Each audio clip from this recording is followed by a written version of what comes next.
November 16, 1951. The morning fog lifts off Portsmouth Harbor as Captain Dennis Cambell climbs the gangway to HMS Illustrious. In his briefcase rests a single sheet of paper, a diagram so simple a child could draw it. A flight deck, angled 10 degrees to port. Nothing revolutionary on its face. But what he doesn't know is that within 18 months, this sketch will save more naval aviators' lives than any weapon system ever invented. What Captain Campbell does know, however, terrifies him. In the past 12 months alone, the Royal Navy lost 43 aircraft to landing accidents, 43 machines destroyed, 17 pilots killed, dozens more maimed. Every single loss occurred during the final 30 seconds of flight, that desperate moment when a 30-ton jet traveling 140 miles per hour attempts to catch a wire on a pitching deck while a steel barricade waits 60 feet ahead, ready to shred any aircraft that misses. The Americans face even worse numbers. In 1951, U.S. Navy carrier Aviation suffered 776 Class A mishaps, accidents resulting in death or aircraft loss, more than 2 per day. During peacetime, the Korean War amplified the carnage. USS Boxer reported 7 barrier crashes in a single deployment. Princeton lost 9 aircraft in 4 weeks. On straight-deck carriers, missing the arresting wires meant one outcome. You hit the barricade at full throttle, or you plowed into the aircraft parked forward, creating a fireball that could kill a dozen men in seconds. The jet age had arrived, but carrier aviation couldn't keep up. The F-9F Panther landed 40 knots faster than the propeller-driven Hellcat. The new jet's engines took 7 seconds to spool up from idle, an eternity when you're sinking toward the ocean at 20 feet per second. Landing signal officers stood on the carrier's port quarter, frantically waving paddles, but by the time a pilot recognized he was coming in too low, too fast, or too high, physics had already written his fate. Every admiral, every engineer, every test pilot knew the truth. Carrier aviation had reached its breaking point. Jets were the future. But futures don't matter when the present is killing your people. What Captain Campbell doesn't know, what nobody in that Portsmouth meeting room knows, is that his insane idea will be rejected, mocked, and called impossible by the very experts whose job is solving impossible problems, and that the breakthrough will come not from committees or wind tunnels, but from one man's refusal to accept that good men should die for a design flaw. The problem began in 1945, the moment Lieutenant Commander William P. Rawn made the first jet landing aboard USS Wake Island. His FR-1 Fireball touched down at 90 knots, 20 knots faster than any piston fighter, and the arresting gear cables screamed as they absorbed the kinetic energy. The landing was successful. The warning was ignored. By 1950, every major navy faced the same crisis. Jet engines revolutionized speed and altitude, but their slow throttle response created a deadly trap. On propeller aircraft, pilots chopped throttle on the landing signal officer's cut signal and literally fell onto the deck. Jets couldn't do that. They had to land power on, maintaining thrust until the wheels touched, because their engines took too long to accelerate if they needed to go around. This created a hellish scenario. Pilots flew their final approach with engines spooled up, committed to landing, unable to climb quickly if they missed the wires. On a straight deck carrier, 4 arresting wires stretched across 60 feet of deck. Behind them, the crash barricade, a web of steel cables designed to catch aircraft that missed. Behind that, rows of parked aircraft, fuel trucks, ammunition carts, everything needed to turn the flight deck into an active combat zone. The mathematics were brutal. A Panther landing at 125 knots covered 211 feet per second. If a pilot missed all 4 wires, he had exactly 2.1 seconds before hitting the barricade. The barricade worked, Sometimes. When it failed, 30 tons of jet fuel and ordnance plowed into the aircraft parked forward at 100 miles per hour. Captain Bruce Williams, Air Operations Officer on USS Kearsarge, watched 11 men die when a barrier failed in March 1951. The accident report noted, aircraft struck barrier at full power. Barrier separated. Aircraft continued forward into 6 parked Corsairs. Resulting fire reached aviation gasoline stores. 14 aircraft destroyed. 11 personnel killed. 23 injured. Carrier operations suspended 48 hours. The solution everyone tried: better barriers. The British developed the flex deck, a rubberized landing surface that theoretically could catch jets without landing gear. Test pilot Lieutenant Commander Eric Brown made 40 landings on the system at Farnborough. He called it fundamentally sound in reports. He called it bloody terrifying to his friends. The Americans built stronger barricades. The Bureau of Aeronautics spent $3.2 million developing the Davis barrier system, a mechanical web that could stop a 25,000-pound aircraft at full throttle. When it worked, it was impressive. When it failed, the devastation was total. But stronger barriers didn't prevent crashes. They just contained them. Every senior aviator knew the real problem: the flight deck itself. Captain William T. Rassieur, head of Aviation Military Characteristics at the Office of the Deputy Chief of Naval Operations, wrote in June 1945, "Current landing procedures force all aircraft into a 60-foot impact zone with zero margin for error. This is incompatible with jet aircraft performance characteristics." Translation: we designed our carriers for propeller aircraft that could land at 70 knots and abort at the last second. Jets land at 130 knots and can't abort. We're trying to land 1952 aircraft on 1942 ships. People will die until we fix this. Everyone agreed. Everyone saw the problem, but nobody could solve it. The British tried flex decks. The Americans tried better barriers and backup barriers and emergency net systems. The French tried reducing aircraft weight. Nothing worked. The accident rate climbed. What they needed was someone crazy enough to question the one thing nobody questioned. Why does the landing area have to be parallel to the ship's axis? What they needed was Dennis Cambell. Captain Dennis Royal Farquharson Cambell wasn't supposed to solve anything. He was a bureaucrat. Born November 13, 1907, in South Sea, England, Campbell entered the Royal Navy in 1925 as a midshipman. He qualified as a pilot in September 1931, early enough to fly fabric biplanes, late enough to understand that naval aviation wasn't a gentleman's hobby, but a profession that demanded engineering precision. During World War II, he flew Fairey Swordfish torpedo bombers, the obsolete aircraft that nonetheless crippled the Bismarck.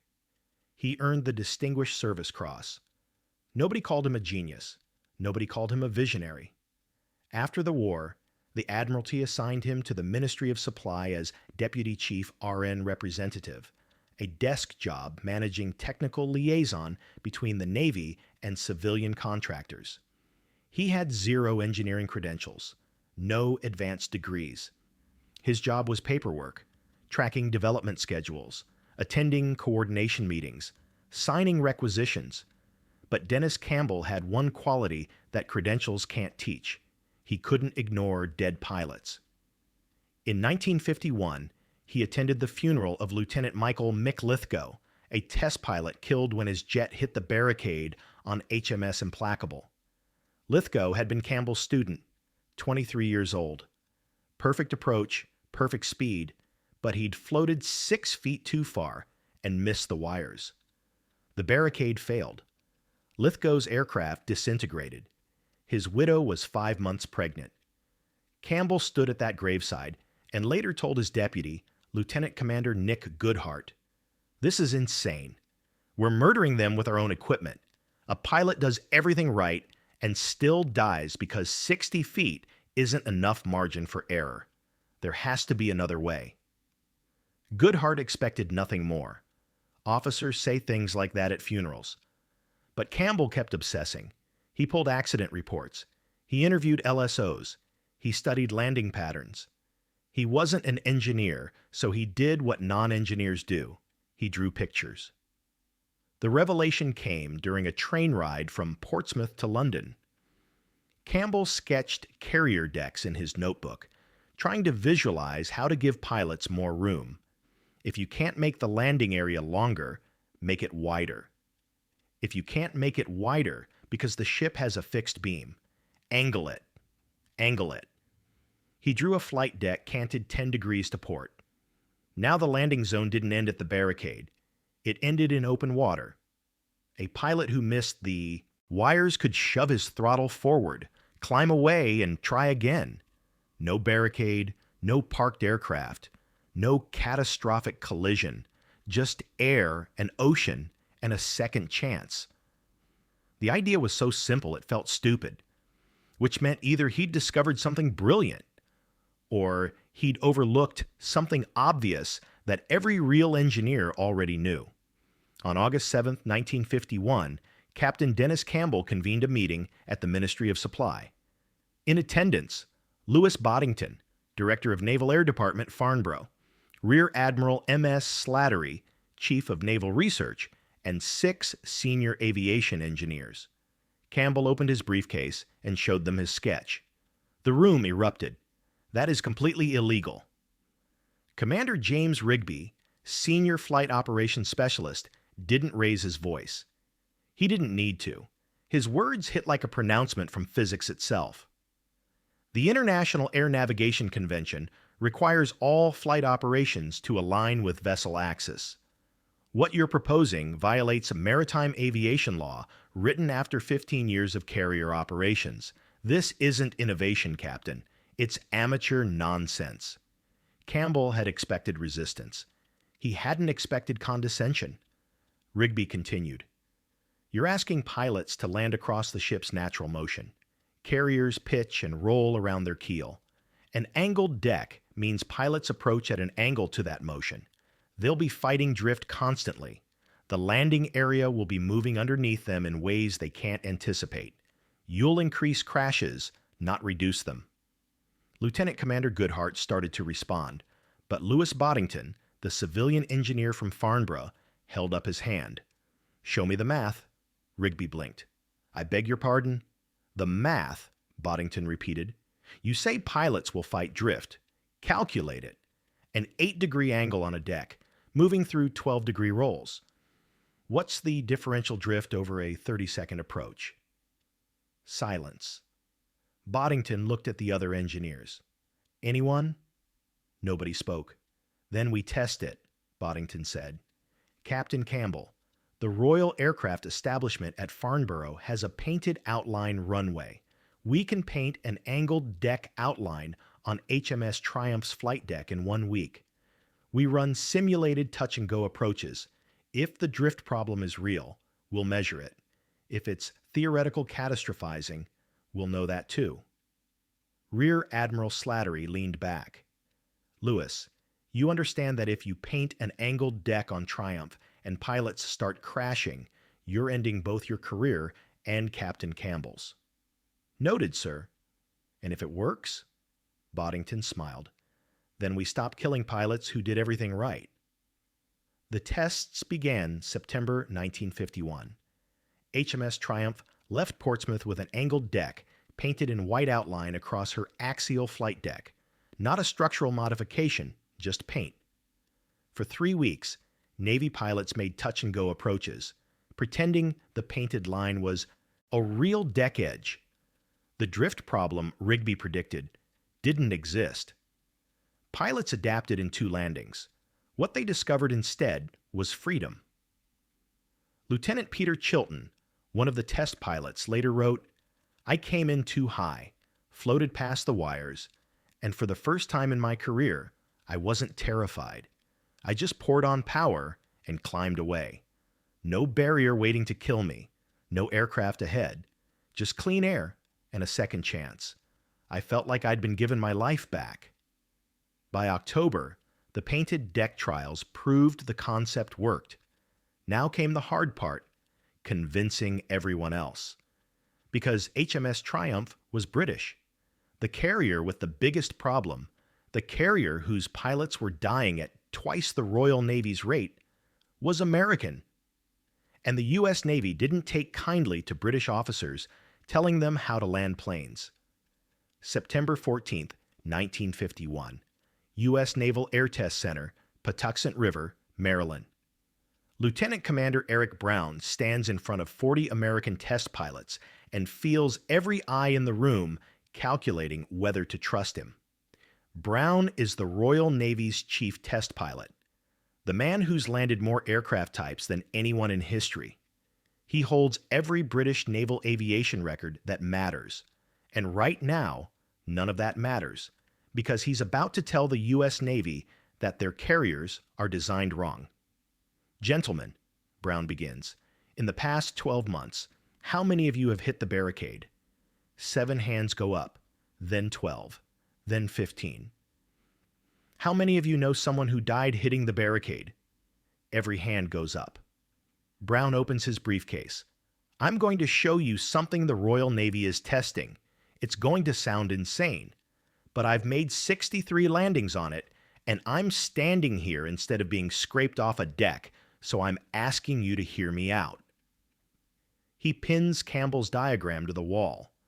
An aircraft carrier, flight deck angled 8 degrees to port. The room explodes. You want us to land sideways? The LSO can't see the approach angle. What about the island? You've moved the landing zone toward the superstructure. Brown waits for the noise to subside. Every objection you just shouted we had. Every single one. Then we tested it. And here's what we found. When you miss the wires on an angled deck, you don't die.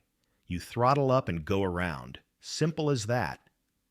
Commander Harold Buell, commanding officer of VF-84, stands. Commander Brown, I've been landing on carriers since 1943. What you're describing violates every principle we've developed through 8 years of combat operations. You're asking us to throw away proven doctrine for a British theory. I'm asking you to stop dying for a design flaw. The room goes silent. Brown continues, you're landing jets on straight decks because that's what you have. But straight decks were designed for Corsairs and Hellcats that could cut throttle and fall onto the deck. Jets can't do that. So you're forcing 1952 aircraft into 1942 operations, and your people are dying because of it. The angled deck doesn't violate doctrine. It adapts the carrier to match the aircraft. Rear Admiral Apollo Susek, the senior U.S. Navy aviator in London, steps forward. I've observed the Triumph tests. Commander Brown is correct. The concept works. I've recommended to CNO that we run parallel tests on USS Midway. But Rear Admiral Alfred Pride, chief of the Bureau of Aeronautics, shakes his head. We're already testing solutions. The Davis barrier has a 98.7% success rate. 98.7% of what? Brown interrupts. Of the aircraft that hit it? What about the pilots who never reach the barrier because they see it coming and panic? What about the ones who deliberately ditch in the ocean rather than risk hitting the barricade at full power? Your statistic measures barrier performance. It doesn't measure pilot survival. The room erupts again. Half the pilots are nodding. The other half look ready to throw Brown off the base. Admiral Susek raises his voice. Gentlemen, silence. We will test the angled deck on USS Midway. Paint trials, simulated landings. If it works, we modify one carrier for full structural implementation. If it fails, we bury the idea. But we will not continue losing pilots to a design we can test and potentially fix. Are we clear? Admiral Pride stands. For 10 seconds, he says nothing. Then, Midway trials authorized. But if this British pipe dream causes a single additional casualty, I'm terminating the program and everyone associated with it. Susek nods. Agreed. The meeting ends. Brown packs his briefcase, knowing he's just bet his career on a painted line. What he doesn't know, within 90 days, the painted line on Midway will work so well that the U.S. Navy will convert USS Antietam into the first true angled deck carrier in the world. If you're fascinated by the moment when one person's courage changed history, make sure you're subscribed and hit that bell icon. Because what happened next, when the first pilot landed on Antietam's angled deck, changed naval warfare forever. But first, let me tell you about January 12, 1953, off the coast of Guantanamo Bay, Cuba. Lieutenant Commander Harold Buell pulls his F-9F-5 Panther into the landing pattern behind USS Antietam. This is his 43rd carrier landing, but it's his first on an angled deck that's not painted. It's real, an 8-degree sponson extending from the port side, structurally welded to the carrier's hull. Buell doesn't trust it. He's trained his entire career to hit the wires or face the barricade. That fear has saved his life twice. Now they're telling him to forget it. He drops his landing gear, adjusts trim, calls the ball. Panther ball, 3.2. Roger ball, the landing signal officer responds. Buell's approach is perfect until it isn't. A wind gust lifts his eye. Aircraft 6 feet. He's high. On a straight deck, this is where the LSO would give him a wave off, and Buell would have to climb away, burn fuel, and try again. But today, the LSO says nothing. Because on an angled deck, being high isn't a catastrophe. It's a correction opportunity. Buell drops his nose slightly, bleeds off the altitude, but now he's long. He's going to miss the wires. On a straight deck, this is where panic sets in, where pilots make desperate corrections that cause crashes. But Buell forces himself to follow the briefing. If you miss, you climb. The deck is clear. Trust it. His wheels slam down. He bounces once. His tail hook skips over the 1 wire, skips over the 2 wire, skips over the 3 wire, skips over the 4 wire. He's missed them all. On a straight deck, the barricade would already be tearing his aircraft apart, but there's no barricade, just open deck and clear air. Buell shoves his throttle to full power. His J-48 engine spools up in 6 seconds, an eternity that feels like a gift. The Panther lifts. He's flying again. 23 seconds later, he's back in the pattern. Second approach. This time, he catches the 3 wire. Perfect landing. Buell climbs out of his cockpit shaking. Not from fear. From relief he didn't know he'd been carrying for years. He'll later write in his autobiography. To an experienced tailhooker, landing a jet airplane on an angled deck was sheer bliss. For the first time in my career, I wasn't afraid of dying during every approach. The psychological weight that lifted off me that day, I didn't realize I'd been carrying it until it was gone. Over the next 60 days, Carrier Air Group 8 makes 1,327 landings on Antietam's angled deck. They record 8 bolters, missed wires requiring go-arounds. On a straight deck, 8 bolters might have meant 5 barrier crashes, 2 aircraft destroyed, and 1 or 2 pilots killed. On the angled deck, 0 crashes, 0 destroyed aircraft, 0 injuries. The data is undeniable. Before angled deck, 1950-1952, U.S. Navy carrier aviation averages 647 Class A mishaps per year.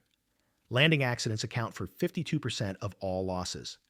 After angled deck implementation, 1955-1957, Class A mishaps dropped to 321 per year. Landing accidents account for 19% of losses. The reduction, 75% fewer landing accidents, 80% fewer barrier-related fatalities.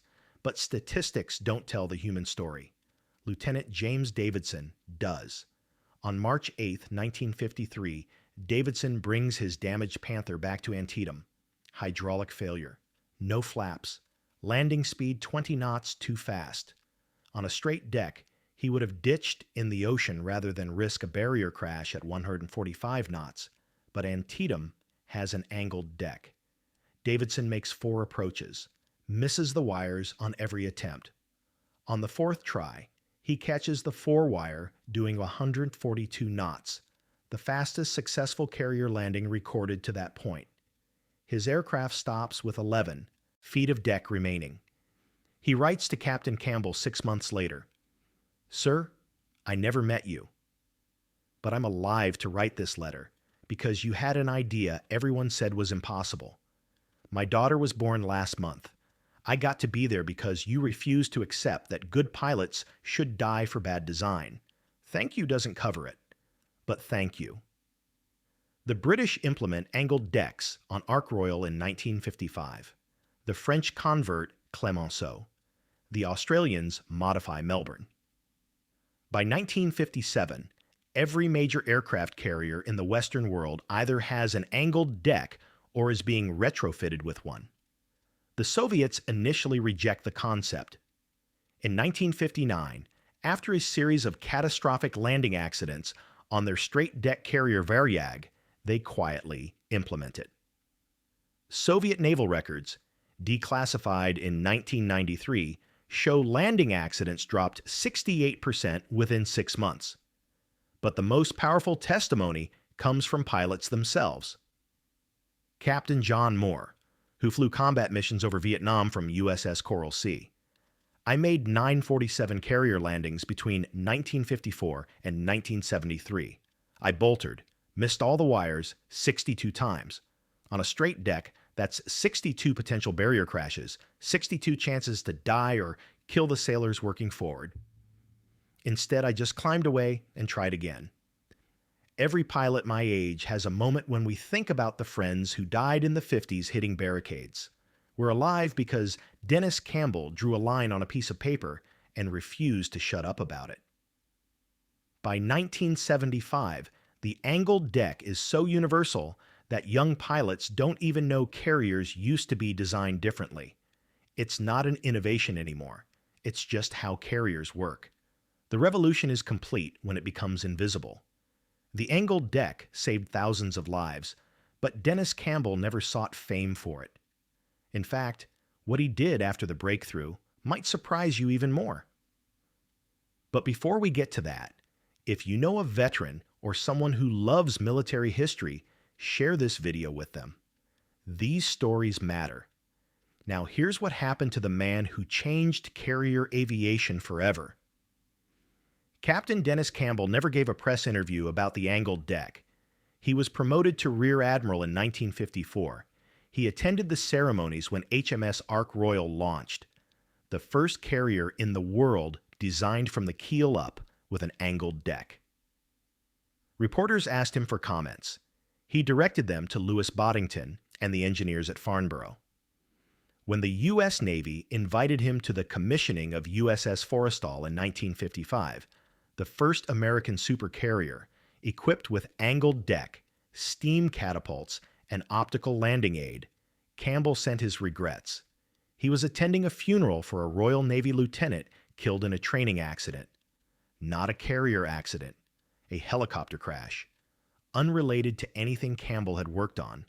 But the lieutenant had served under him in 1943, and Campbell believed you attended funerals for your people. Always.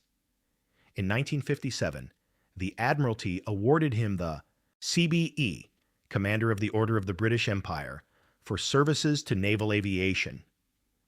The citation was 2 sentences. Campbell kept it in a drawer. He retired from the Royal Navy in 1960 and took a position as a technical consultant for Hawker Siddeley Aviation, working on the development of vertical takeoff jets. Colleagues remember him as obsessively focused on pilot safety, often irritating designers by adding unnecessary redundancies to cockpit systems. Dennis would slow down every design review, recalled engineer Anthony Marsh, asking questions like, "What happens if this fails at night in bad weather?" We'd tell him the odds of that failure were 1 in 10,000. He'd say, "What does the pilot do when it happens?" He never cared about odds. He cared about the one pilot who got unlucky. Campbell died on April 6, 2000, at age 92. His obituary in the Times was 4 paragraphs. The Guardian ran 6. Both mentioned the angled deck. Neither captured what it meant. What it meant, every carrier landing since 1953 happens because one pilot refused to accept that colleagues should die preventably. Today, every aircraft carrier in the world, American, British, French, Indian, Chinese, Russian, uses an angled deck. The U.S. Navy's newest Gerald R. Ford class carriers feature advanced electromagnetic catapults and arresting gear, but the deck is still angled 8 degrees to port, exactly as Campbell drew it in 1951. Modern carrier pilots make over 15,000 landings per year across the U.S. Navy's fleet alone. Bolter rate, approximately 8%. That's 1/200 missed wire approaches annually. Without the angled deck, those would be 1,200 potential barrier crashes. How many lives saved? Hundreds per year. Over 70 years, tens of thousands. Lieutenant Colonel Arthur Black, U.S. Marine Corps, Rechal, flew FA-18s off carriers from 1985 to 2007. He hunted down Campbell's family in 2003 and sent them a letter. It read, "I never met your father, but I made 147 carrier landings during my career. I boltered 142 times, missed all the wires, and had to go around. On a straight deck, that's 142 times I might have died. Instead, I just climbed away and tried again. Your father gave me 142 second chances. He gave me a career. He gave me a life."